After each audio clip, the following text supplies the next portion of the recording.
Meus amigos,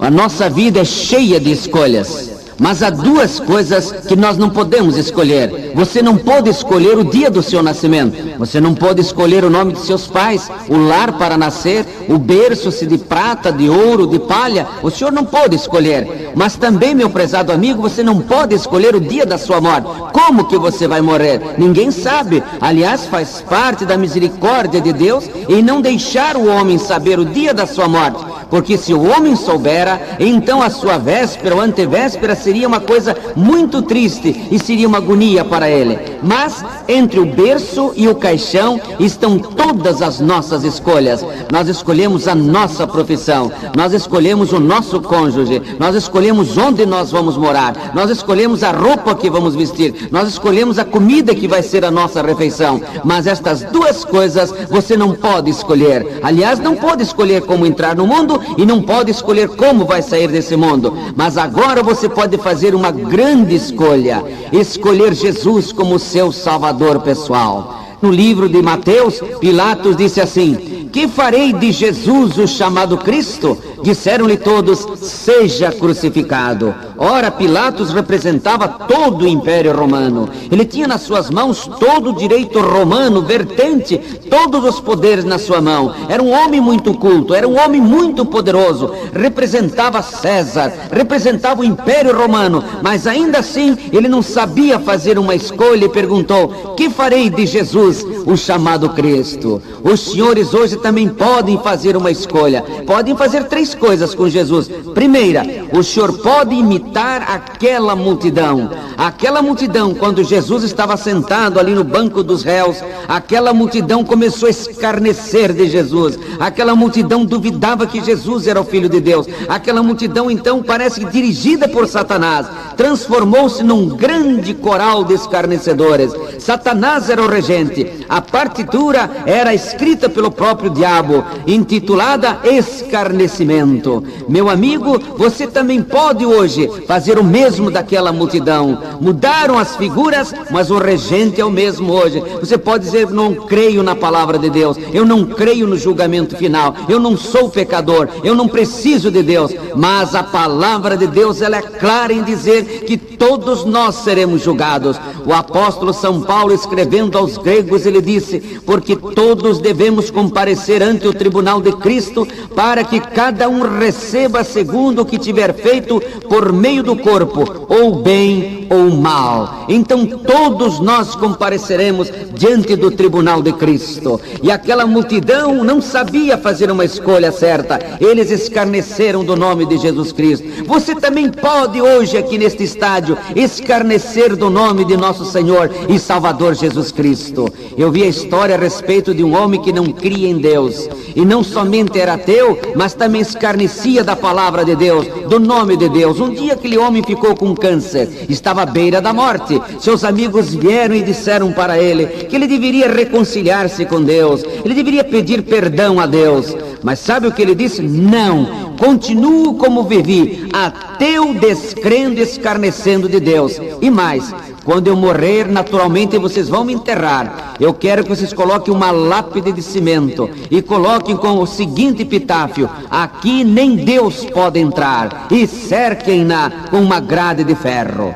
Pois bem, o homem morreu, foi enterrado, e os amigos satisfizeram o seu desejo. E todos quantos passavam por aquela leia, naquele cemitério, ficavam admirados daquele túmulo, desafiando a Deus: aqui nem Deus pode entrar. Um dia houve uma tempestade tremenda, os relâmpagos riscavam a abóbada celeste, veio um trovão e um raio certeiro e abriu aquele túmulo em duas partes. Um pássaro no dia seguinte deixou cair uma semente. A semente brotou, germinou, cresceu, subiu uma árvore, e à medida que o caule engrossava, escancarava aquele túmulo. À medida que os ramos subiam para o céu, as raízes calcavam para o centro da terra, os ossos daquele incrédulo. Meus senhores, a Bíblia diz no livro de Gálatas: não erreis, não erreis, Deus não se deixa escarnecer. Tudo que o homem semear, isso também ceifará. O que semeia na carne, da carne ceifará a corrupção,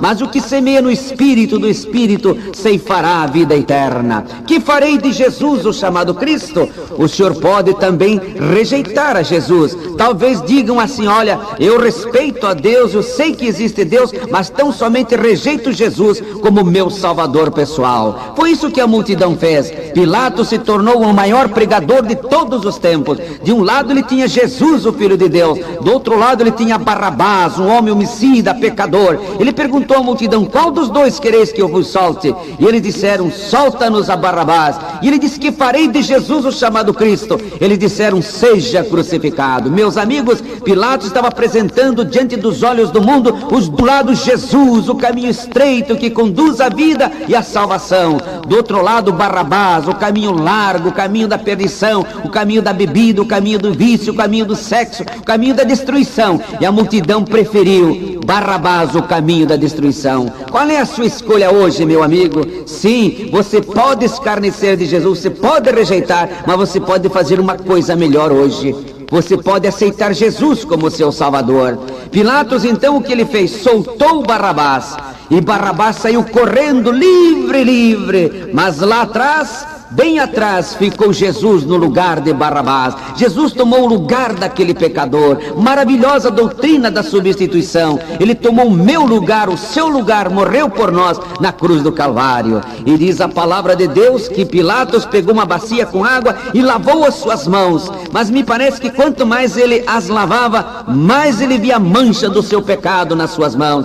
Pobre Pilatos, nem que ele pegasse todas as águas de todos os ribeiros, de todos os igarapés, de todos os paranás, de todos os rios, de todos os lagos, de todos os mares, ainda que as abóbodas do Polo Norte e do Polo Sul degelassem, ainda assim, com toda esta água e com todo o detergente, jamais ele poderia tirar os pecados das suas mãos. Meus amigos, quantos Pilatos há pela estrada da vida que estão tentando lavar, tirar os pecados da sua vida com as coisas desse mundo? Jamais poderão. Só o sangue precioso de Jesus Cristo nos purifica de todo o pecado. Meu amigo, você pode hoje aceitar Jesus como seu Salvador. Que farei de Jesus, o chamado Cristo? Vamos perguntar a Jesus agora: Jesus, que tu farás de mim se eu te escarnecer, se eu te rejeitar e se eu te aceitar como meu Salvador? Ele já respondeu. Ele disse no sermão escatológico: para aqueles que o aceitarem como Salvador, ele dirá: vinde benditos de meu Pai,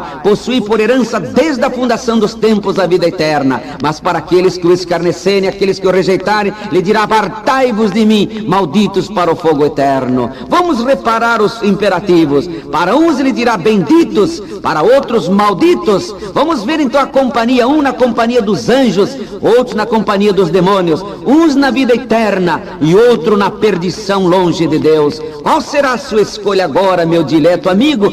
Faça uma escolha feliz, dizendo: eu aceito Jesus como meu Salvador pessoal. Eis que Jesus Cristo está batendo a porta e Ele chama agora. Aceite Jesus como seu Salvador pessoal. Este é o convite desta hora. Não deixe para amanhã.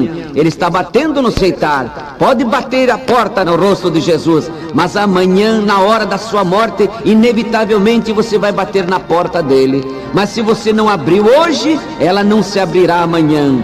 Abra a porta do céu, abrindo hoje a porta do seu coração, fazendo esta escolha feliz, dizendo: eu aceito Jesus como meu Salvador pessoal.